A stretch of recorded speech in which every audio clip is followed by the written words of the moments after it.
So here we have the Mini 3-door hatchback on a 68 plate. I'm going to start off by showing you inside the boot, and then we'll hop in and run through some controls on the inside of the car from there. As we approach the back of the car, you can see the boot space there. We've got the 60/40 split folding rear seat should you wish to increase this space even further. Okay, now that we're inside the car, we're going to start with the dials. On the left-hand side, we have the rev counter, we have the speedometer in the middle, and over on the right-hand side, the fuel gauge. Also in the middle there, you can see the total miles for the car. They are 10,738. The information displayed above that can be changed using the button on the end of the indicator stalk. You can, for example, have a digital readout for the speedometer displayed there should you wish to. If we back out to the steering wheel, on the left-hand side, first of all, we have speed limiter. And over on the right-hand side, stereo and phone controls. The phone controls can only be used after you pair the phone up to the car, and that is done over in the center just here, under the phone icon.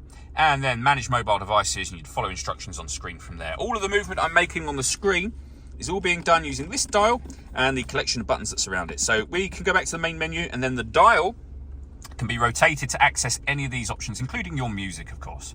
And you'll see there we have DAB, FM radio, Bluetooth audio, so you can stream your music wirelessly, and USB input as well. We have the main volume for the stereo just here. And then working our way down, the air conditioning for the car. So you can adjust the direction the air is being distributed in here, the fan speed, and of course the temperature. When you're happy with those settings, the air conditioning is on at the minute, so that is off or back on again. You can recirculate the air that's in the car. That's a great way of heating it up or cooling it down quickly depending on the temperature you've set just here. And then with our heated screen for the rear of the car just here. Below that, we can turn our traction control on and off. This button starts and stops the engine when you want to go anywhere, or of course when you want to get out of the car. This one does the stop and start. So this one, if you turn it off, which it is at the moment, it won't work. Otherwise, it's designed to cut out when it's stationary in traffic to save you fuel. And so you can turn that system off as easily as that. We have a 12-volt charging socket and USB input, and then your 6-speed manual gearbox. All that leaves me to say is thank you for taking the time to watch this video.